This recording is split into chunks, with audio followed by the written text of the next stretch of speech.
नमस्कार.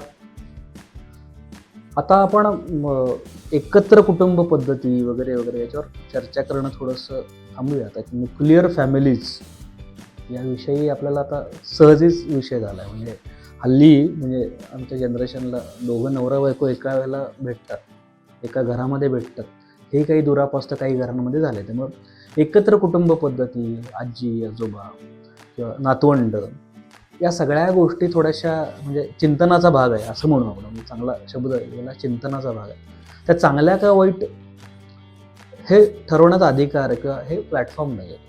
कदाचित काही जणांच्या दृष्टिकोनातून ते चांगलं असेल, काही जणांची प्रत्येकाची मतभिन्नता असू शकते. हे आपण बऱ्याच ज्येष्ठ नागरिकांची म्हणजे आत्ताचे जे काही 60-70च्या पुढची लोक जे असतील त्यांचं जर तुम्ही जनरेशन बघितली किंवा त्यांचा जो तारुण्याचा काळ बघितला ना, प्रत्येकानं काही ना काहीतरी खस्ता खाल्लेल्या आहेत. म्हणजे आर्थिक सुबत्ता त्या काळात असेल असंही नाही, कारण एवढ्या टेक्नॉलॉजी नव्हत्या, एवढ्या सोयीसुविधा नव्हत्या किंवा एवढ्या एव्हेन्यूज ओपन नव्हते. त्यामुळे बऱ्याच जणांच्या बाबतीत असंही झालं आहे की बाबा म्हणजे पैसे आहेत, परंतु माझ्या घरामधला एखादा कार्यक्रम आहे, परंतु सामाजिक बंधनांमुळे असेल किंवा एकूणच त्यावेळेच्या परिस्थितीमुळे मी लोकांना ते जेवण घालू शकत नाही, जेवू घालू शकत नाही, पार्टी देऊ शकत नाही, मेजवानी देऊ शकत नाही. असे बऱ्याचसे उदाहरणं या सगळ्या जनरेशननी बघितलेली आहेत. आणि या सगळ्या ऊन पावसाळ्यातून ही जनरेशन आता एका आधुनिक भारताकडं किंवा आता 2026च्या या सगळ्या जगामध्ये बघते, त्यावेळेला त्यांची आमच्याकडून काहीतरी अपेक्षा आहे. आज न्यूक्लिअर फॅमिली आज म्हणजे बऱ्यापैकी तुम्ही जर बघितलं असेल ना, तर माझ्या जनरेशनची आई वडील किंवा माझ्या जनरेशनची माझ्या आधीचे जनरेशन हे थोडासा म्हणजे सामाजिक दृष्टिकोनातून म्हणा किंवा एक गोष्ट म्हणून ज्याला तुम्ही जे काय फ्रेम आउट करायचं ते करा, परंतु आज एकत्र कुटुंबामध्ये राहणं थोडंसं कठीण होत चाललं आहे व्यवसायाच्या नोकरीच्या दृष्टिकोनातून.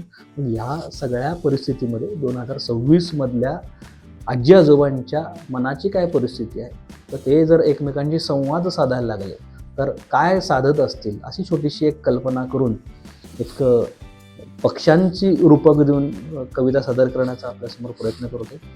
कवितेचं नाव आहे पिले उडाली आकाशी.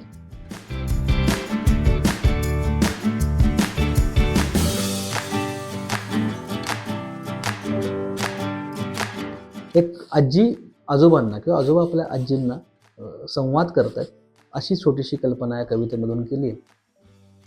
पंखांना बळ आल्यावरती पिले उडाली आकाशी, पिले उडाली आकाशी.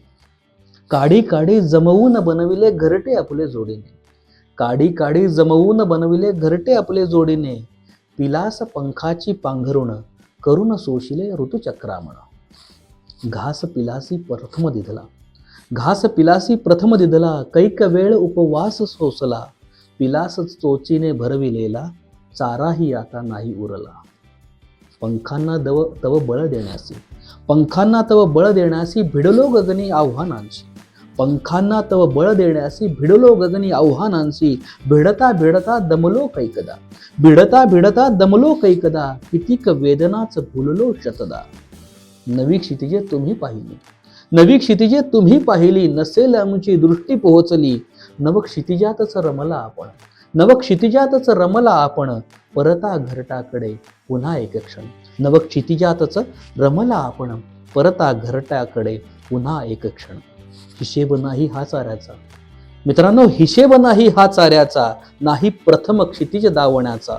तव क्षितिजे तुमची क्षितिजे भव्य अनभारी, तुमची क्षितिजे भव्य अनभारी. आमची क्षितिजे आम्हासही प्यारी. दो क्षितिजे एकरूप बनवू, दो क्षितिजे एक रूप बनवू. नव क्षितिजातच स्वत्व शोधू. पुन्हा एक वार, पुन्हा एक वार एक घरट्यातच येऊ. पिलास तुमच्याही चारा भरू, पिलास तुमच्याही चारा भरू.